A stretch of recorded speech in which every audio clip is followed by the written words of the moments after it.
So did I tell you the story where my parents went to the parent-teacher interviews when I was 6 years old, and they walked in and sat down with the teacher and said, we're Jeffrey's parents. And the teacher buried his head in his hands and said, does that kid ever stop talking?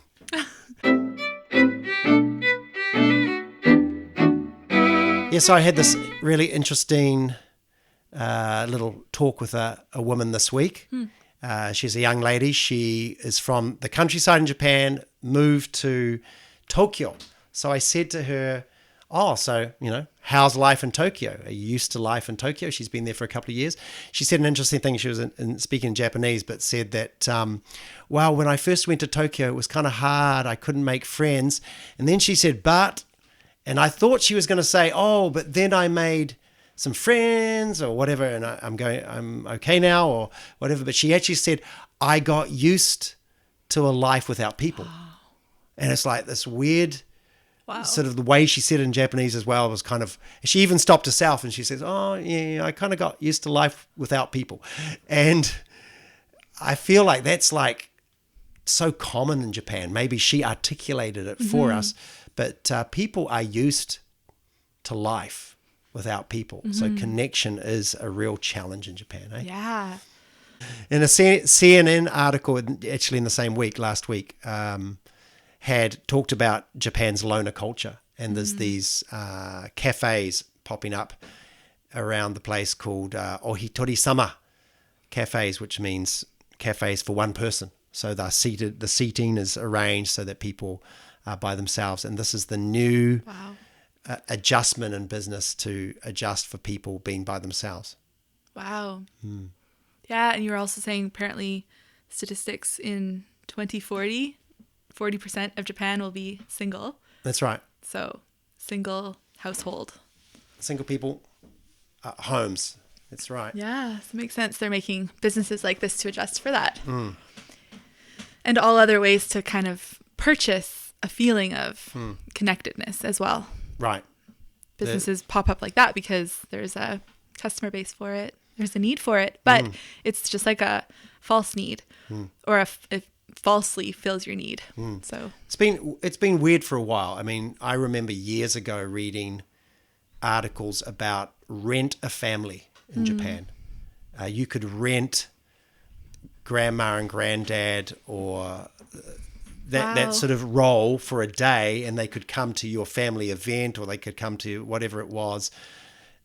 And, I'm all for like people just connecting. If you can get a really nice connection going there and be friends with people, why not? But at the same time, it was so foreign to me to think of people paying strangers to come for that type of intimacy. Wow. What was the one about the cuddle boys or something? I think it's called Sheep Boys, I think it's called. And it's like you can pay a man to come to your house after work and just like cuddle with you and listen to your day, listen to the stories from your day. And so supposedly it's not weird. It's not sexual. It's just that listening ear. And I think the whole culture, the whole snuck culture. I mean, it goes, obviously it crosses the line at some point and goes into weirdness. But genuinely, I mean, and I guess in the West we have the bar culture, don't we? We have people hanging out. That's actually where people go to meet friends or significant others is the bar. Right. In the West. So. And in Japan, maybe the snacks. Snuck. Yeah. And they go and they want to chat, they want to hear story and probably just complain a lot. And the guys also, they're nomikai there.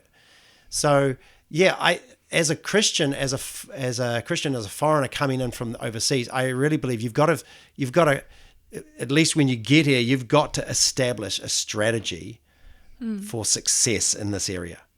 You've got to just hit it head on and establish a strategy for successful relationships. Yeah, but it's difficult if you're coming into a place where, like that woman said, many people have settled into gotten used to a certain standard of connectivity that is maybe low. And so when you're coming into Japan and then everyone around you has already adjusted to that level, in a sense, I feel like a lot of people have, then how do you do that? Right. Because everyone else is fine with their low level of connectivity, but you're used to a lot. And then you're like, oh, what a Right, shock. right. Shock to your emotional system. Right. I mean, how helpful has when I came to Japan, there was no internet. There was no connectivity back to home apart from letters or occasional phone calls to my parents. I probably did not ring any friends. I can't remember ever ringing any friends. So you had to pay by a minute then? Yeah, per minute. It was 1,000 yen, I think, phone card you could buy, and I would use up a phone card for 10 minutes of talk to my parents. Wow. Something like that. And I might have done that once a month. I'm a guy, so it's like maybe it's more like twice a year. But I mean, how is that with the internet now? It's kind of that bittersweet thing where you're more connected. You're able to get that connection time with people, get those needs met maybe with an old friend back home, or a sister or a brother or a mother.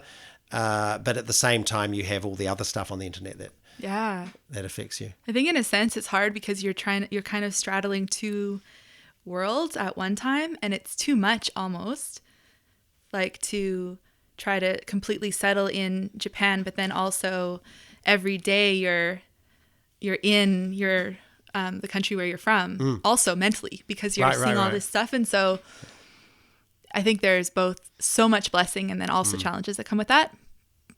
Do you put boundaries on yourself? Do you have any boundaries? To be honest, I've been away from my home country for so long. The only people I would contact regularly for a chat overseas are my parents and my brother once a month, and a friend occasionally. One friend. I think that's about it. Do you have regular time set up for chats? Yeah, for sure. I think the first year especially, every morning I would wake up and kind of be excited because I knew that there'd be so many messages to check because they had their daytime when I had my nighttime. But yeah, and that's so wonderful. But eventually you really do have to settle here too. And so, yeah. But over Christmas, I was able to have so many connection times with family and friends on the phone. So, But keeping it in balance so it doesn't become a crutch, something that you're always longing for. Because I think, again, depending again on the personality, the number one thing that God has called us to is His presence, and to get our nutrition and our sustenance in Him and our relationship with Him. And that means those relationships we have are then life-giving relationships mutually. It's not like we're just needing every time we talk with people, but able to give and have a mutual, connection. Yeah. There's three, I love, there's the word today happens in the book of Hebrews 3 times. I think this is a real key for strategy. One is about entering the Sabbath daily. I think last time we chatted, we talked about Isaiah 58, and that is this amazing promise about the Sabbath rest of God, where if we enter the Sabbath, if we keep it as a holy thing, if we keep it as a precious thing, and what that means for me personally is just like the daily routine and prioritizing that, then He causes us to rise on the heights and feast in His presence. So daily into the Sabbath. The other one was daily listening to His voice. Today, if you hear my voice, do not harden your heart. That's in Hebrews 3, I think. And then again in Hebrews 3 is also daily encourage one another. So having these vital relationships where we're encouraging one another, being encouraged, but making it a goal almost daily to connect with someone and encourage them. Yeah. Because I think I mentioned it last time too, but how many times in my life did I have so many friends around me that I could easily turn to them, and that I wasn't really able to learn how to go to Jesus first. And so for me, this navigating some of the loneliness in Japan, getting adjusted to Japan, that was the blessing that came from that, is that I learned how to go to Jesus first. And I can't tell anyone how grateful I am for that lesson that had to happen in the midst of loneliness. For me personally, it doesn't have to be for everyone, but so important just to get the first things first, and then the rest is like blessing. And constantly review and see how that is working for you. I remember times when my prayer time or quiet time, I mean, some people are, quiet time's legalism or whatever. I've always just found it life-giving personally, but I've always found it necessary, and different seasons, different times. When I was younger, I actually would sleep in the mornings, and then I would stay up late at night. And when I was by myself late at night, even depending on the season of the year, out walking late at night, I just loved that atmosphere and being able to pray and worship and stuff. Do you have a particular time of the day that you try to meet with God? Or? Yeah, I think we talked about this last time too, but I really like the mornings. And actually just this week, I feel that God's kind of calling me into a longer period in the morning, especially during the weekdays. I would go through my time with him a little quick to get on with like the work part. Sure. I could just feel that for this, especially for this season that I'm in, I think he really wants me to learn how to like really linger with him, which means literally getting up an hour earlier. So I had my first one today and it was so fun. And I actually feel excited for tomorrow morning. Nice. And that's not even just the coffee calling me because I'm off coffee this week. So it was authentically like the sweetness of hanging out with Jesus. So yeah. I like that, linger, and I like the word linger. And I think one of our friends, a couple of our friends made comments on the last video about God's been speaking to them about abiding. And that word abide, linger, I just think of Mary sitting at Jesus' feet, Martha running around, doing good stuff, and that's a classic story of the church, and especially highly motivated people who like to do stuff, and that's particularly men, I think, but everyone. I don't think so. I actually think workaholism, men and women, is kind of accidentally praised in the church and in ministry. Right. It's definitely praised in Japan. I mean, if you're not, I think that's one of the huge emotional pressures on people, like the hikikomori, particularly is in Japan. You've got to look like you're active. Otherwise, you're not got value. Yeah. Yeah. So that's intense. Hey, so someone may be looking at my schedule and being like a whole hour just sitting, reading the Bible. That's kind of wasteful. Yeah. But there's so much in the Bible that says it's not. Like I was also reading the other two scriptures where two different women like broke costly perfume on Jesus, and everyone around him said that's such a waste. Right. Waste of, in our case, be time. In that case, of money. And Jesus is like, no, not at all. Like this will be remembered. This is the first thing first. And that's good. Actually, this whole thing of knowing what our calling is like a big. I mean, you're YWAM. I'm YWAM originally. Woo! Yeah, and YWAM I love, and at the same time there was such a strong emphasis on finding your calling that sometimes they end up being a little rat race and within an individual, like what am I here for, and they almost forget. Like, you're here to enjoy God's presence today, and you're here to love the people around you and everyone you meet today.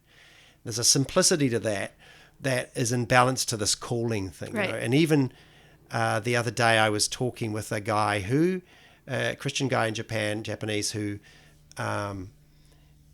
is a little older, and he's just struggling with that whole calling thing, and he confessed that it's struggling for some years about it. And was asking me to pray for that. And I shared that with them. I'm like, do you see your calling as this great thing that you can do for God? Or is it the clear calling like on Mary to sit at Jesus's feet and through the sustenance and the life that you get through fellowshipping with God, you're able to release that to people around you, in your own family, friends, neighbors, church, community. Yeah. I think it's mirrored in work too, because people really find their identity in work. That's their primary identifier, is what do you do? Yeah. And so the same thing for Christians, what is your calling? But our actual identity is we're children of God, and that's the number one thing. Yep. I like this really kind of funny phrase, but people say we are human beings, not human doings. Yeah. And I think my sister had like a bean a little bean with like a hat, and then Yeah. that was written on its belly. Yeah. It's always been a good reminder to me because I'm a bit of a doer. It is a good reminder, and especially, again, not, we're just analyzing Japan, we're not bashing. But this is that culture that so focuses on doing stuff. Yeah. I know when we've hosted teams, sometimes that's been sort of the feedback that comes either from the people that hosted them or the people themselves who were hosted. Like they came, and after a few days of being in Japan, they started to get antsy and say, "Oh, we're not doing anything. And it just led to frustration or depression or stuff going on within the team. Wow. Or they were at a church, and the church, or not church necessarily, they were hosted by some missionaries, whatever, and they weren't meeting their expectations. And so it was, again, that whole, you got to be doing stuff to be having value. Yeah. Right. So I think you got to just guard your heart from that. I mean, of course, doing stuff is good. The kingdom is about, releasing God's kingdom. Yeah. So it is doing stuff, but it's not under that obligation of it, getting your value from it. And it's also not replacing that from sitting at his feet. Like that needs to come first. And then the walking it out will naturally come, I think. Yeah. Good word. The interesting, we shared a video today, this week, sorry. What was it again? Frientimacy. 3 characteristics of frientimacy. Yeah, well, why don't people can see that online. It's a TED talk. Yeah. It was quite good. Yeah, I loved it. I sent it to everyone. Yeah. And maybe you could just share an outline of it, and people can watch the TED talk as well if they like. It's only 15 minutes. Sure. She was saying that the 3 characteristics of frientimacy was having positivity plus consistency plus vulnerability. And so positivity basically just said it was kind of about enjoying time with each other. Obviously, there's going to be times where you're carrying each other's burdens and there's heavy times. But she said there's a ratio of like 5 to 1. There should be like 5 positive things for the one heavy, because then that gives everyone in the relationship a feeling of satisfaction. Mm-hmm. And then the second one, consistency, was literally about hours logged, history built. Yeah. And then the vulnerability part is that we feel seen. So when we leave an interaction, like we feel seen. And not just about your insecurities, but also just sharing your successes, sharing your dreams, just sharing the true stuff inside. Right. And some other things that she was talking about was about loneliness. And she actually said that loneliness damages our bodies. So this was some research. People can watch that. She quoted it all. I didn't write that down, but that it damages your body in equivalent to like smoking and being an alcoholic and all these things. Right. And she just said that loneliness is that when you're feeling loneliness, it's just your body saying, I want more connection. So yeah, it was really intense and really good. Thought-provoking. Very, very thought-provoking. And I liked, I took those 3 principles and put them firstly in our relationship with God and thought, again, this is the foundation, of course. If you we could look at each principle, but like that one of positivity, that our whole relationship with God is based on truth. And, it's so positive. If you go through I've just been going through Ephesians and Colossians and Philippians and just listening again and again to those books on audio Bible, and wow, this is Paul. He's in prison, and he's just like, he's hammering these. You are fully free. You are in Christ. You're a new creation. The old is gone. Every blessing in the heavenly realms is you. You have all. Everything is yours. There is nothing impossible. And this is Paul. He's in prison, It's like, wow, how positive he is, So good. Well, he's like speaking the truth, not right. based on the things that people see, but and you are free. Like Jesus did purchase you for freedom. And that's such a great foundation for obviously a Christian friendship as well, that we bring the word of God into that, because I know that some friendships can just end up being like those, you said, what did you say, 5 positive things for every one negative thing. If it's a negative thing, and it's easy to be negative, it's like, life is hard in general, right?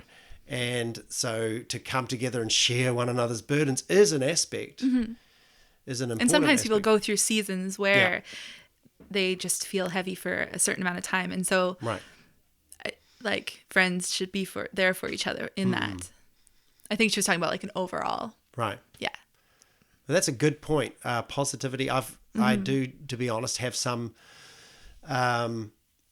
when I was thinking about this as well, the positive aspect, there is an aspect sometimes you have to, you carry friends, you help them in seasons, and maybe if it's a long-term season, it's like you really have to protect your heart, because if there's a lot of negativity, right, how do you keep on turning that each conversation? You don't have to, or like helping them to like point them to Jesus. Right. Yeah. So, but it's good to be aware of this, because if you go, again, protecting your heart, and not like, I have to protect my heart, but yes, in a way, like if this is a human need, you need to maybe analyze that friendship. Is it bringing life? Am I giving life? That's probably more we should be thinking. Am I giving life in this friendship? Am I making this ratio, 5 or more to 1? Yeah. It's a good thought. And she was also mentioning how it's not about the quantity. Like we, in this social network time, we have 1,000 friends, minimum, right? And it's not about that at all. She was saying it's about frientimacy. So those 3 characteristics build together, they come together, and that shows you how much frientimacy you have with a person. And then saying to pursue that with the people in your life, not the 1,000 people on Facebook, but the people that you already have consistency with. And exactly. She said, I think a lot of people think they need more friends. Right. When you just need to more connectivity. More connectivity. The quality, change the qualities of your friendships. Yeah. That is the current enigma of social media. I think I can't remember the author, but it was a fairly interesting book back in the early 2000s, right at the beginning of social media, and a social scientist, psychologist, woman, doctor, was talking about the great benefits of social media at that time, hoping and believing that, this is going to be the great breakthrough for humankind. And sure enough, there is, I think, there are a lot of benefits to what we're seeing. But then several years later, she actually rewrote that in the other, she said, I was completely wrong. It was like, basically, there is more depression and anxiety than ever connected to this. It never, she was taking a very utopian viewpoint of what social media would become, and it never really became that. It became only that probably sporadically for some people, but for most people, it actually has led to more shallow, maybe broader connections. Now you're connected, quote unquote, to more people, but it's the quality of those friendships is a lot shallower. And like there's times that I won't go on Facebook, like Valentine's Day, for example, because it's like when you see different things, it just, I don't know. I don't think that it's natural that we would see this many pictures of something that is difficult, whether it's like family gatherings at Christmas time or something like that. And so people, my friends too, like kind of guard our time on Facebook during those times, because if you're going to scroll for half an hour and see so many of these things, it is going to cause your heart to be like not content and to be looking at different things and coveting, really. Absolutely. And then our gaze gets off of Jesus. Exactly. So yeah. Envy is, I think there's a verse in James, That was a really good verse in James, I think, about envy. And it just leads to confusion. Yeah, that's right. It was, I think, envy leads to confusion. And when I heard that, I think some brother was sharing it in a testimony himself. It was just like an eye-opener, because it's like you put one and one together. And if you can be, again, as a foreigner living in an already foreign culture that's different to what your own background. Maybe you were really connected, affectionate, loving, expressive family. Now you're in Japan. There's not the expression. There's not the connectivity. People have lived very regimented lives. So you already have all that stress. Now add on to that social media stuff. And if you don't put one and one together and say, hold on, I need to really protect my heart from this stuff, I think you could get into a really dangerous place. Yeah. So, yeah, it's funny. It's ironic because here we are on social media. This is going to be on Facebook and YouTube. But we really are, I want to do that more. I guess I feel like I have an okay control over that, but I do. I think everyone does. You're scrolling for a while and you're like, why am I scrolling? I have a really great app. It's called Stay Focused, and it sets you up to only scroll in 1 hour for 5 minutes, and to only scroll for 30 minutes in a day, and it blocks you. Wow, that's an Android app for your phone. But iPhone would have it too. Actually, there's tons of these kind of apps. Yeah. This is just one. Yeah. It's really helpful. Say that again. What's the name of it? Stay Focused. Stay Focused. Yeah, because I read somewhere that we really crave limits, and that's the thing with the endless scrolling. Like, that's right. I'm never able to be bored really because I can endlessly scroll and see all these new things. Mm-hmm. And really, I want a limit, but I'm not getting it because it never stops. The page is infinite. Yeah, exactly. It's crazy. Exactly. So then my phone says, 5 minutes is up. And I'm like, cool. Nice. That's my limit. Well, that's good. Yeah. Stay Focused. There we go. And probably really Android app. Actually, iPhone is, for some reason, Apple has got lots of restrictions on things like that. So it possibly is not available on iPhone. But having cues, that's called, apparently, according to psychologists, they call that cues.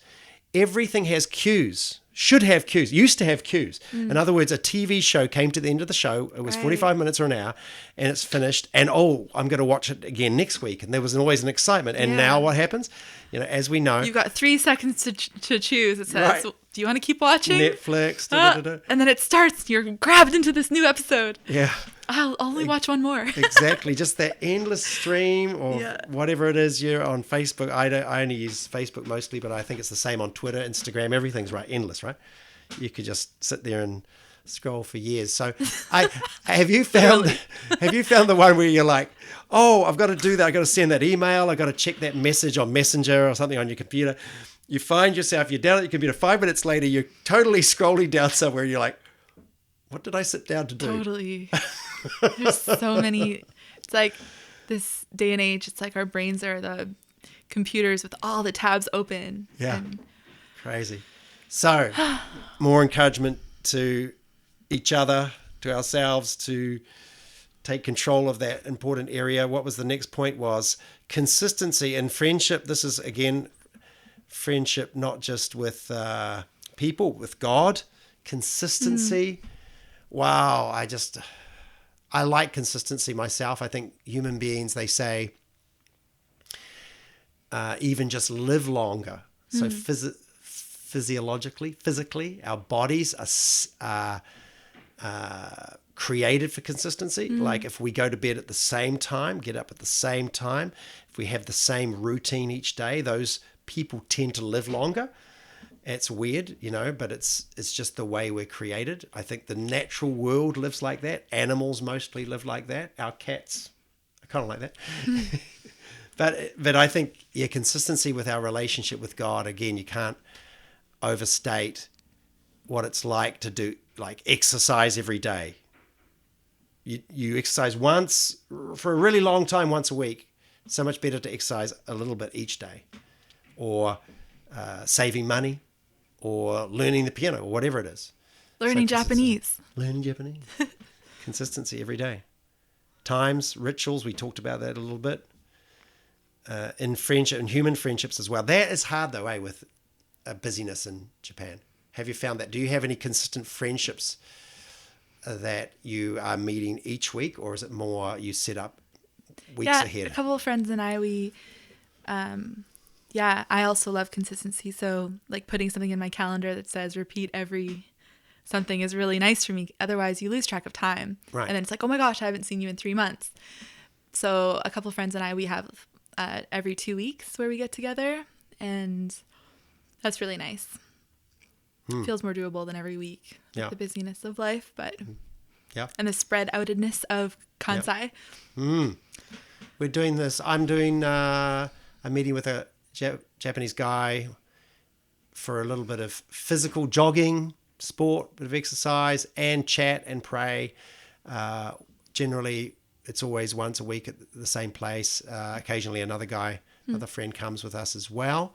I've found that guys, there's a few different little things that might help with friendships with guys, and that is adding something physical, like a sport or walking or hiking, fishing. I'm not into fishing, but I think that would be a big thing for some guys. Exercising, I think music can be really good for guys. And again, making it consistent. If it could be consistent, that's huge especially for a busy Japanese guy and a schedule, Yeah. Yeah. I think girls, my friends, we like to go have dinner together. Mm-hmm. Some of my friends like to shop. I don't really, but Yeah. go for walks. Yeah. I miss Emily. We used to walk around Nishinomiya. Yeah. She left. Prayer walking. There you go. That's what I was going to say. We're doing this guys discipleship thing right now. 33-minute warrior. It's called. The 33 minutes was initially about connecting with one other guy 33 minutes a week or 30 minutes or an hour or whatever. But it's just for a chunk of time, once a week with another guy. Talk, pray, share, be open, be vulnerable, but just build friendship really. What I found interesting is I've been starting to step out and do this experiment with a few other guys, and one of the guys is helping me. He's a little bit older than me, and he got some young Japanese guys that he's mentoring involved, and he started ringing them or arranging to ring every day. Every day. Whoa. And he did it for like 10 minutes. And would just like every morning at this time, 6:30, he would ring this guy or they would ring each other or whatever and talk and pray for like 10, 15 minutes. And they did it we did this 33-day challenge. And they did it and it's life-changing, he said, especially for this young guy. So cool. And then I heard through the same guy, there's another couple of Japanese guys who are ringing this. So this is just two friends who got the same content. So the content is just fairly sort of brief, in your face, men, hard questions and stuff about all sorts of real issues and obviously just biblical. And these other guys were ringing up every day and talking for up to an hour. Wow. And then I heard another guy, and this guy's American, and he was doing the same thing with his American friend, using that simple content, but making that consistency every day. And that's challenging me because I've been doing it and sending little texts, but I'm so inconsistent. But I wonder about that, especially in a Japanese culture where that predictability is so huge for Japan, right? They love predictability. That's why I think like Sunday morning worship has become just the sort of mainstay for Japanese Christianity. It's like, oh, well, we know there's going to be a place, there's a time, there's a building, there's a staff that are doing this. It's very reassuring. And so that's all good, but also how do we use that predictability then in friendships and in discipleship? But I think you can do it. I think So what would you say to someone who's really struggling with loneliness right now and when they look around and they don't really see people that they could even, where would they start from zero? Where do they start? Can I make it really practical? Maybe go for a walk every day for an hour and make a circuit that you're going to meet people and just meet those people and see if you can strike up conversations. Now, that's assuming you have a bit of Japanese. But when I was learning Japanese, that's what I did. I just talked with anyone I could. And surprisingly, depending on the time of day that you walk around and talk, if you're a woman, you can go to parks and meet mums with little kids all the time. And so, funnily enough, then one of my earliest friendships in Japan was with a young family, a mum with her son, And then I made friends with them at the park during the weekday. And then she's like, oh, come over on the weekend. My husband will be home. And bang, within a week or two of being in Japan, I was invited quite regularly into their home. That's really cool. To chat. And I mean, they were not believers, and they have not become believers. So there's a different type of relationship there. You just get human connection. I'm not getting spiritually fed, so to speak. But it was fun, and they had a little baby boy who was just a little ball of laughter at the time. Aww. So it was so fun. But I don't even remember that until now as we're talking. But that's sweet. But it did happen just through walking around the neighborhood, praying, greeting people, going to a shop and buying something that you probably didn't really need, but you could go in and you could talk to someone. Some of those little ma and pa shops where they're sitting around, they're not doing anything all day. Yeah. Wow. Are they still around, those shops? There's a few. I don't even know. How about a person who would be more shy? Person a bit more shy. It takes a bit of courage. Yes. Courage to make that first step and talk to a stranger. Yeah. So some people might not feel that they can do that.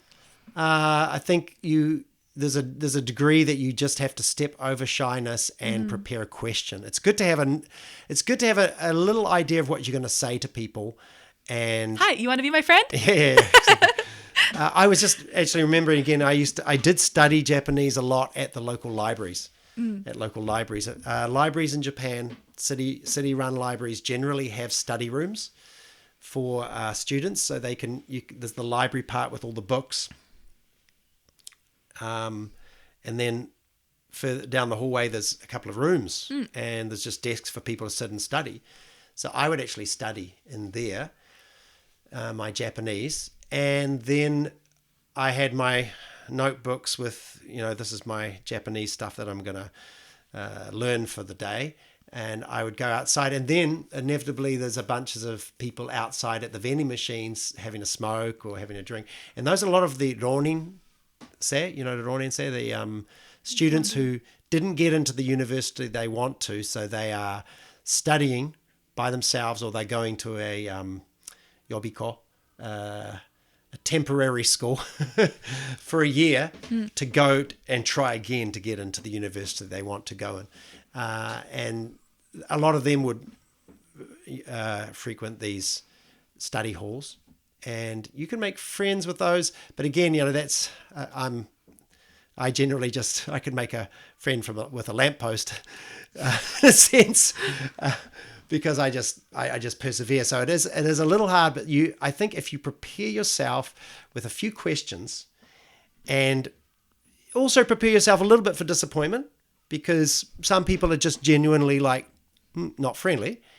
But if you try 3 or 4 people, I guarantee you by the third or fourth person, you'll have a good conversation. Yeah.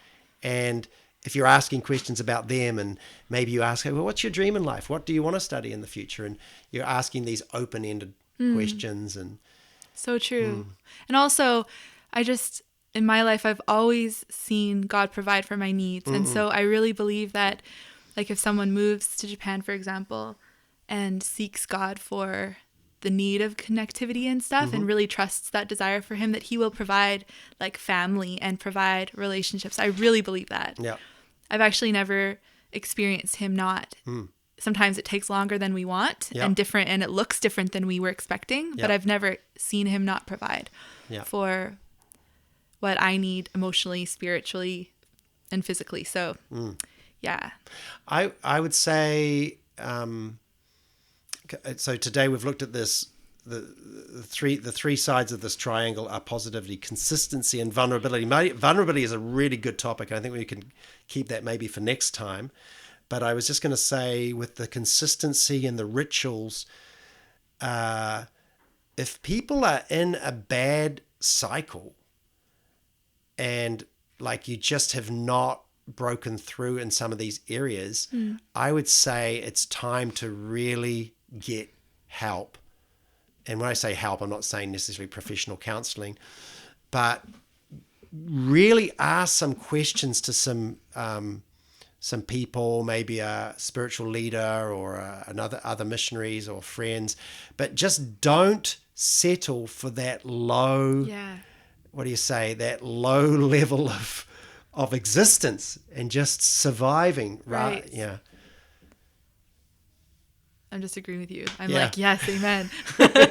True.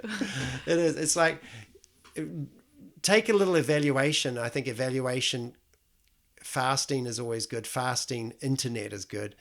Taking time out and in silence and just writing down priorities, and then saying, okay, maybe making yourself accountable to someone else. And that's where we get into vulnerability, because there's this is the other aspect of good friendships, is vulnerability. But that's such a big topic. I think we'll have to keep it for next time. But it is a difficult thing if you've not started, if you've already sort of settled into some difficult routines, some unhealthy routines, I should say, to break out of that. It's going to be hard, but it's possible. And that's what needs to be. You need to hold on to hope. You need to get honest, get some advice, talk, some prayer, and then make some concrete decisions. And that's the amazing thing, again, in the grace of God. There is always grace, strength for change, the ability to repent of, obviously, sin, bad habits, and shift and make those changes. It takes time for some things.